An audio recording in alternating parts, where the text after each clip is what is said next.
Assalamualaikum warahmatullahi wabarakatuh. Bismillahirrahmanirrahim. Allahumma sholli ala Muhammad wa ala ali Muhammad. Terima kasih kepada teman-temanku semuanya yang bersedia mampir dan stay di Ubay Channel. Oke teman-teman, kali ini saya akan menampilkan tentang SKB tenaga pendidik untuk para guru-guru apapun pelajarannya ataupun guru segala jenjang. Ya teman-teman, sebelum kita mulai, mari kita melibatkan Allah ya, agar Allah senantiasa memberikan kemudahan dan keberkahan ilmu yang kita dapatkan. Mari kita berdoa. Bismillahirrahmanirrahim. Rabbi zidni ilma. Dan teman-teman, bagi kalian yang belum subscribe, silahkan klik tombol subscribe di bawah ya, agar channel ini semakin maju. Dan sebelum memulai, teman-teman, saya anjurkan juga agar nanti di sini kan saya menampilkan soal dan sekaligus pembahasannya, yang insya Allah pembahasannya lumayan luas ya teman-teman. Maka dari itu sebelum nanti dijawab, silahkan teman-teman menebak dulu. Nah lalu dicocokkan dengan jawaban yang saya sampaikan. Dan ketika jawaban saya salah, mohon maaf ya teman-teman, karena saya juga sangat dangkal ilmunya. Silahkan dikoreksi apa yang ada di sini, koreksi di kolom komentar. Dan bila ada informasi atau info-info yang teman-teman baru dapatkan di sini, silakan ditulis di buku persiapan kalian semuanya. Oke, sekarang kita masuk. Ya, teman-teman, yang pertama, berikut ini adalah implikasi perkembangan kepribadian siswa dalam pembelajaran kecuali A. Materi dikaitkan dengan kehidupan sehari-hari, B. Guru menjadi model, C. Penanaman nilai religius, D. Metode pembelajaran dengan perkembangan siswa. Nah, ini kecuali teman-teman ya, berarti yang salah ya. Kira-kira yang namanya pembelajaran itu orientasinya ke siapa? Ya, ke siswa teman-teman ya. Nah, dari empat ini, betul nih ya, sehari-hari, terus penanaman nilai religius, sesuai perkembangan siswa, betul, berarti jawabannya adalah B. Guru menjadi model bagi siswa. Ini terkait fokusnya ke guru, berarti bukan ini. Nomor 2. Berikut yang merupakan penyebab siswa tidak siap secara fisik untuk mengikuti pembelajaran adalah, ya ingat keywordnya ini adalah fisik ya, kata fisik. Nah kita telusuri setiap opsinya. A. Tidur hingga larut malam karena menonton sepak bola, kita tinggal dulu. B. Lebih memilih menyelesaikan membaca komik dibanding buku pelajaran. C. Lupa mengerjakan tugas sehingga enggan masuk kelas. D. Selalu bercanda dengan teman sebangku. Nah dari keempat ini mana yang fisik, yang berakibat ke fisik anak? Kalau selalu bercanda itu berakibat fisik enggak, capek enggak, sakit enggak kan? Nah berarti ini bukan D. Lupa mengerjakan tugas lalu dia enggan masuk kelas. Biasanya kalau anak SD itu kan takut kalau masuk kelas. Nah takut itu masalah apa? Fisik atau psikologis? Nah itu masalah psikologis ya. Jadi bukan fisik, bukan C. Lebih memilih membaca komik daripada buku pelajaran. Nah ini kan masalah kesukaan ya. Ternyata anak-anak itu lebih suka membaca apa yang dia kesukai gitu. Misalkan komik itu lebih enjoyful gitu ya, sehingga mereka lebih memilih komik daripada buku pelajaran. Nah masalah suka tidak suka itu bukan masalah fisik ya. Dan ternyata memang membaca banyak juga ternyata anak-anak jarang yang kelelahan. Nah berbeda dengan A. A itu tidur hingga larut malam ketika menonton bola. Nah kalau tidur yang orang tua aja, kalau kita sebagai orang yang dewasa tidur sampai jam 1, jam 2 itu kan nanti berdampak ke siang harinya, lelah dan seterusnya gitu ya. Apalagi ini anak-anak, sehingga berdampaknya ke fisik. Jadi jawabannya adalah A ya, A teman-teman. Nomor 3, usia anak SMP dalam hal perkembangan sosial menurut Erikson berada pada tahap apa teman-teman? A. Rasa percaya, B. Otonom, C. Inisiatif, D. Membuat. Coba ditebak. Ya, kita telusuri teman-teman. Erikson ya menjelaskan yang namanya tahapan manusia terkait perkembangan sosialnya itu ada 5 tahap. Yang pertama itu tahap rasa percaya atau trust. Nah, rasa percaya ini itu berada di usia 0 sampai 18 bulan ya, 0 sampai 18 bulan. Yang kedua, tahapan otonom, yaitu sudah mulai kemandirian, sudah mulai mandiri, kurangnya ketergantungan dengan orang tuanya itu di usia 18 sampai 3 tahun ya. 18 sampai 3 tahun, seperti anak kecil sudah mulai belajar sendiri, berjalan gitu ya. Terus yang ketiga yaitu masa inisiatif, yaitu masa di mana seorang anak itu sudah mempunyai ide atau inisiatif sendiri ya. Nah, ini di usia kurang lebih 6 sampai 12 tahun. 6 sampai 12 tahun. Nah, yang masa seterusnya adalah masa industri atau membuat, di mana seorang anak itu sudah mempunyai kemampuan ide untuk membuat sesuatu yang baru gitu ya. Nah, ini di usia 12 sorry yang tadi ini 3 sampai 6 tahun. Aku lupa ya, ini 3 sampai 6 tahun, ini 6 sampai 12 tahun. Nah, fase yang terakhir yaitu fase identity, di mana seorang anak itu berusaha untuk mencari identitasnya sendiri. Nah, ini biasanya fase di usia SMA ya, yaitu fase 12 sampai 18 tahun. Nah, di sini pertanyaannya adalah usia anak SMP. SMP itu kan usia kurang lebih antara 11 sampai 13 tahun ya. Maka dari itu ini berada di fase industri atau membuat, yaitu di usia SMP antara 6 sampai 12 tahun. Nah, ini jawabannya adalah D. Terus nomor 4, teori belajar yang mendudukan siswa sebagai individu yang pasif, respon atau perilaku tertentu dengan menggunakan metode pelatihan atau pembiasan semata. Munculnya perilaku akan semakin kuat bila diberikan penguatan dan akan menghilang bila dikenal hukuman. Merupakan pengertian dari teori belajar, behaviorisme, humanistik, cybernetik, konstruktivis. Ya, teman-teman, di sini saya memberikan sedikit apa yang saya lakukan gitu ya. Ya, kalau dalam mengamati dalam sebuah soal itu ada kata respon gitu ya.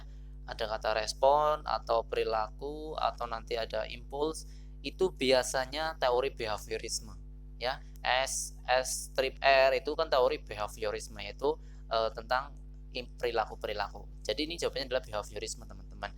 Nah, tapi itu cara cepatnya gitu ya. Kita telusuri juga. Di sini ada istilah penguatan dan yang nantinya akan menghilangkan penguatan dan akan menghilang bila dikenai hukuman. Nah, ini adalah teorinya Skinner, teman-teman ya. Teorinya Skinner. Skinner ini kan tokoh juga dalam kaum behavioris gitu ya. Jadi jawabannya adalah A.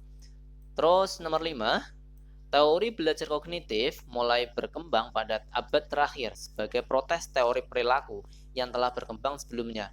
Peneliti yang mengembangkan teori kognitif adalah, nah ini tentang tokoh, teman-teman ya. Di sini tentunya ada tokoh-tokoh ya, kita telusuri. Salah satu tokoh dalam teori behaviorisme itu adalah Ausubel. Nah, ini di sini ada teori kognitif yang ditanyakan. Di sini ada Ausubel. Ausubel ini tokoh behaviorisme, berarti jawabannya bukan A. Di sini ada juga Ausubel, berarti bukan A. Bukan B, sorry. Ini ada Ausubel, bukan ini berarti. Nah, ini ada Piaget, Brunner, Vygotsky. Nah, ini tokoh teori kognitif, teman-teman ya. Kalau yang teori behaviorisme ini Ausubel, Bandura, dan seterusnya. Kalau ini tokoh-tokoh kognitif itu ada 4 kalau nggak salah ya. Piaget, Brunner, Vygotsky, dan Van Hill. Nah, terus nomor 6, jawabannya D, teman-teman ya. Nomor 6, aliran ini lebih menekankan bagaimana kegiatan pembelajaran menjadi menarik. Artinya, untuk mendapatkan perhatian dari peserta didik diperlukan alat bantu. Alat bantu ini sejalan dengan perkembangan teknologi informasi. Teori ini tergolong aliran ya hampir sama dengan yang tadi ya. Teman-teman, ini di sini ada namanya usaha untuk membuat siswa menarik. Sama dengan tadi juga, yaitu memberikan impuls agar nantinya siswa itu memberikan respon ketertarikan. Nah, terkait impuls dan respon, kembali lagi itu sama dengan teori behaviorisme, yaitu bagaimana si anak itu agar tertarik, sehingga jawabannya adalah teori behaviorisme, teman-teman ya. Teori behaviorisme atau perilaku. Jadi menginginkan sebuah perilaku ketertarikan dari siswa. Terus nomor 7, suatu tahap di mana siswa meninjau kembali dan meringkas apa yang telah dipelajari, dan guru membantu membuat sintesis dengan melengkapi survei secara global terhadap apa yang telah dipelajari. Disebut dengan tahap apa? Ini membuat sintesis. Apa, teman-teman, jawabannya? Coba ditebak dulu. Ya, teman-teman. Ini ada teorinya Van Hill ya. Di mana Van Hill itu menjelaskan dalam pembelajaran itu ada 5 fase seorang anak. Fase yang pertama yaitu fase informasi ya, fase informasi. Yang kedua itu fase orientasi, tapi orientasi yang langsung sehingga direct orientation ya. Terus fase yang ketiga yaitu fase orientasi bebas, free orientation. Nah, fase yang kelima adalah integrasi. Ya, jadi kalau fase informasi itu fase di mana seorang anak itu melakukan, sekarang diganti siswa jangan anak ya, seorang siswa itu melakukan tanya jawab dengan gurunya terkait objek yang akan dipelajari. Nah terus nanti fase orientasi langsung, yaitu siswa itu menggali topik terhadap alat-alat yang telah disediakan oleh gurunya. Kalau ada yang ketinggalan tadi, fase yang ketiga itu fase eksplisitasi, yaitu fase di mana anak itu secara langsung itu menyatakan pandangannya terhadap struktur yang diobservasinya. Nah, nanti yang keempat adalah fase orientasi bebas. Siswa itu menghadapi tugas yang lebih kompleks. Nah, yang terakhir adalah fase integrasi. Nah, ini teman-teman, integrasi itu siswa meninjau kembali dan meringkas apa yang telah dipelajari. Nah, ini disebut fase integrasi. Jadi jawabannya apa? Ya, fase integrasi, yaitu A. Jawabannya teman-teman ya. Ingat, ini teorinya Van Hill. Nomor 8, suatu proses di mana seorang individu lebih banyak pengetahuannya membantu individu yang lebih sedikit pengetahuannya untuk menuntaskan suatu masalah melampaui tingkat kemampuannya disebut A. Penguatan, B. Zone of proximal development, yang C. Scaffolding, D. Reconciliation.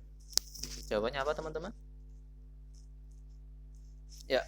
Ya, jadi jawabannya adalah scaffolding. Scaffolding itu apa? Yaitu digunakan untuk intervensi secara tidak langsung ya dalam proses pembelajaran antar individu. Jadi anak yang pintar itu secara tidak langsung nanti akan mengintervensi anak-anak yang kurang pintar itu untuk meningkatkan kemampuannya teman-teman ya.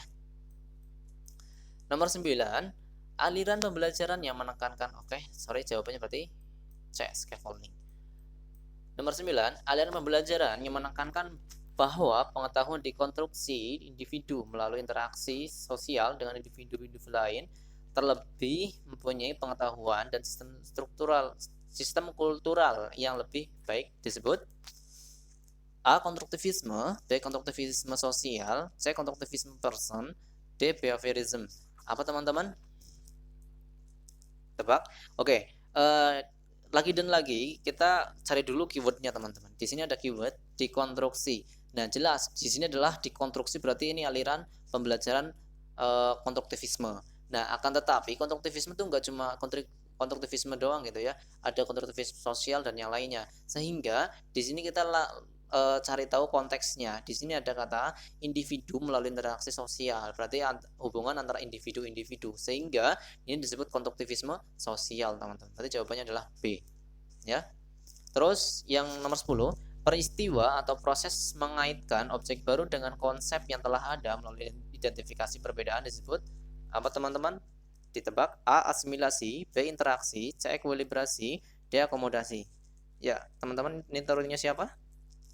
Ya, ini teorinya Piaget ya, seorang tokoh kognitif ya.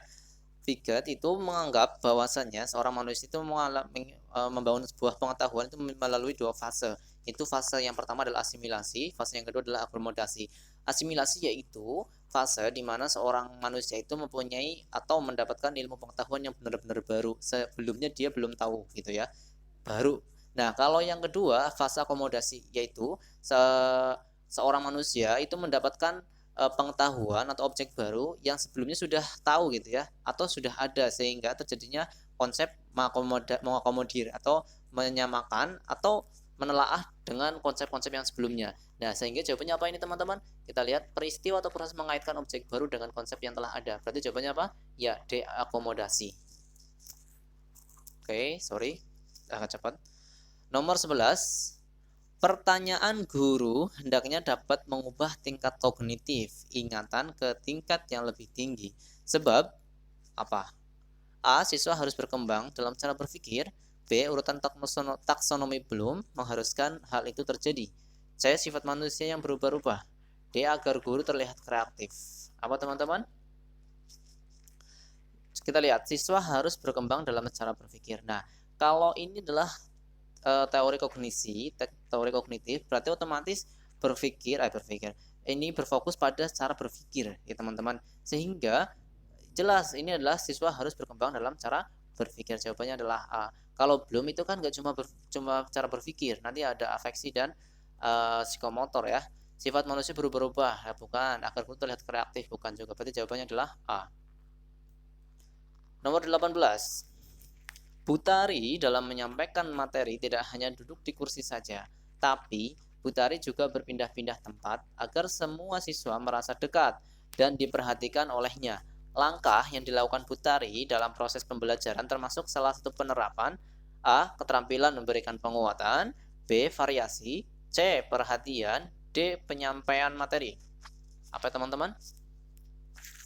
Ya, ini disebut keterampilan dalam mengadakan variasi, yaitu bagaimana membuat anak itu merasa dekat dengan guru sehingga memperhatikan. Ya, walaupun sebenarnya kalau ada guru jalan-jalan, kita ngalamin lah ya sebagai murid, sebenarnya bukan kita antusias untuk memperhatikan, tapi karena rasa takut gitu ya, apalagi kalau lagi ujian gitu ya, dan seterusnya ya.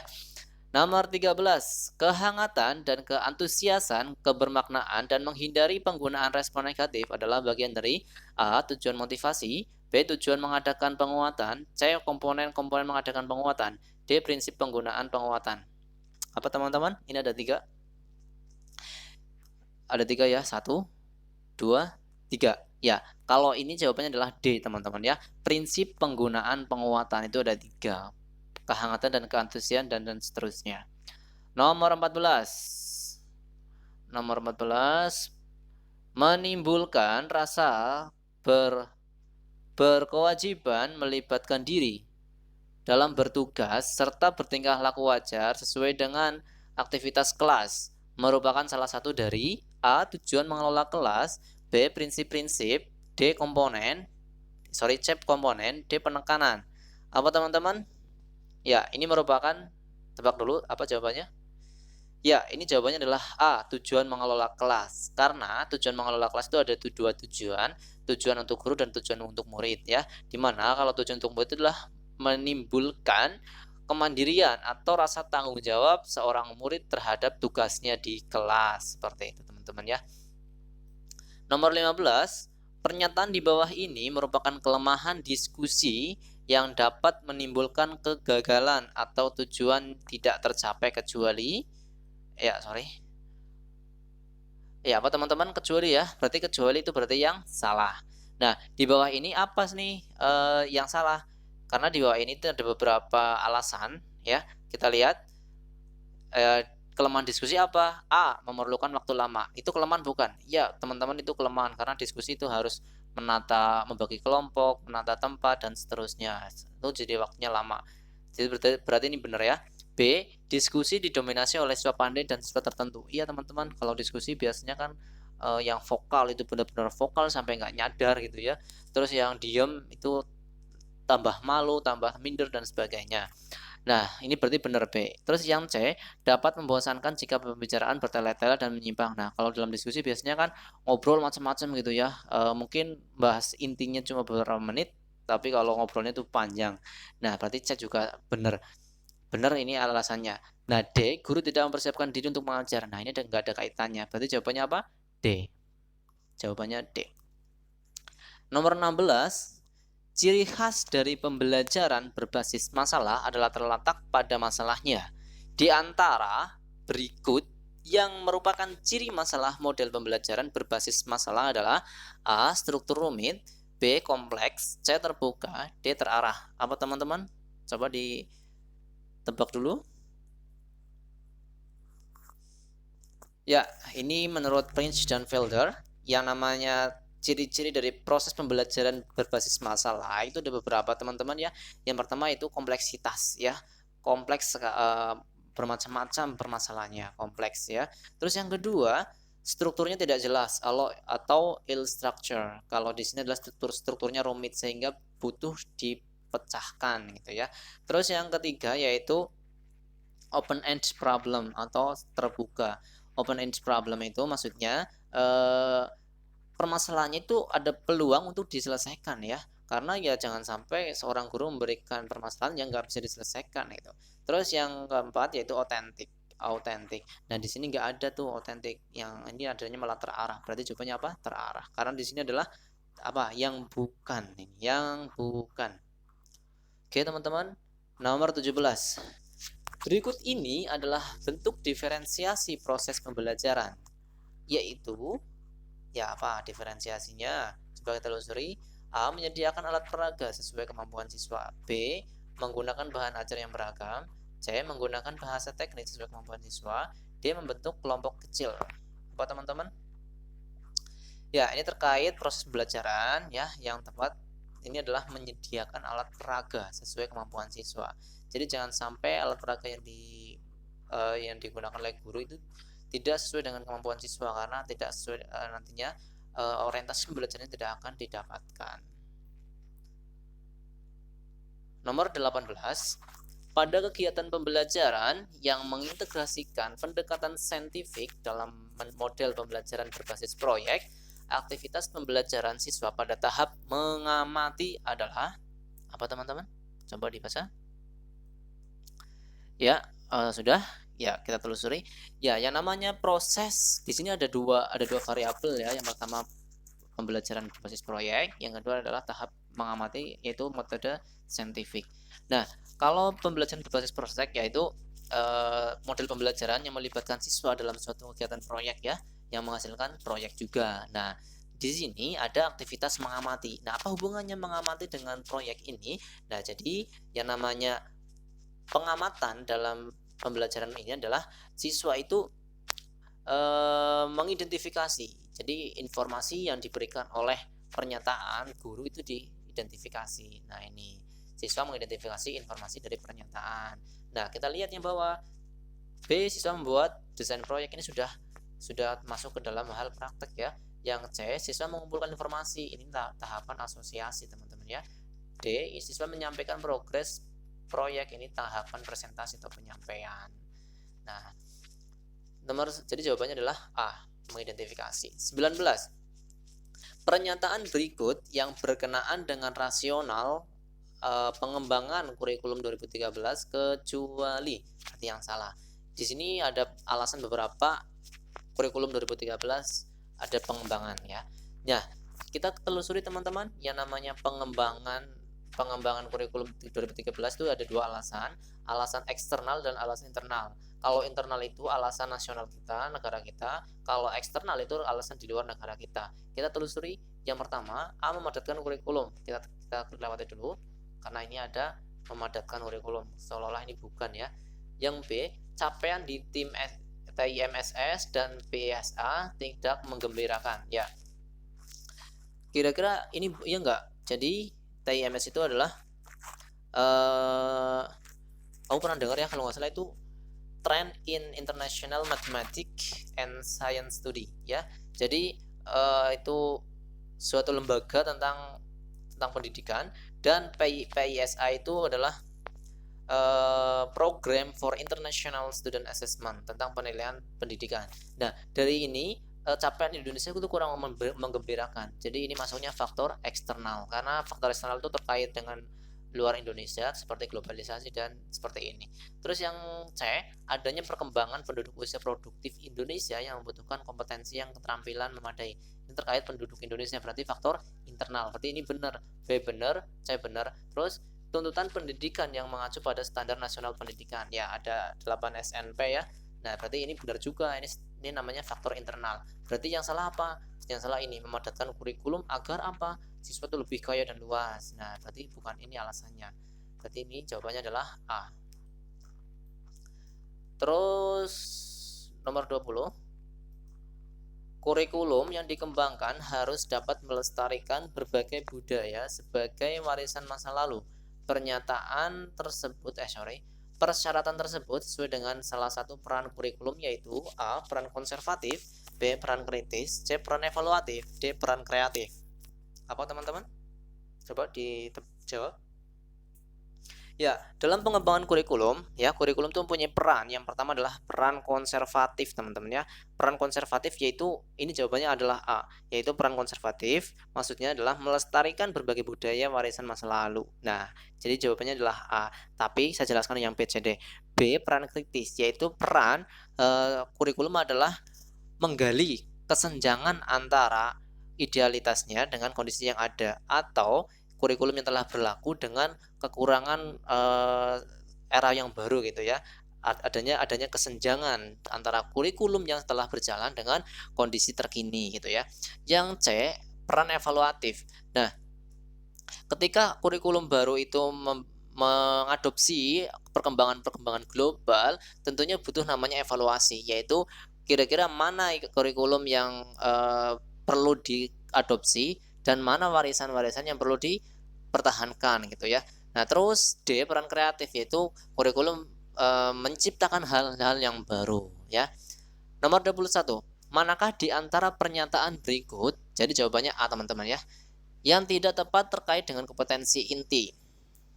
Apa yang tidak tepat? A, kita telusuri ya. Kompetensi inti berfungsi sebagai unsur pengorganisasi kompetensi dasar. Bener nggak? Bener teman-teman ya. KI itu kan terdiri dari berbagai KD ya. B, semua kompetensi inti harus dicapai melalui pembelajaran langsung. Bener nggak? Kita tinggal dulu. C, kompetensi inti merupakan tingkat kemampuan untuk mencapai standar kompetensi lulusan. Bener nggak? Bener ya ini ya.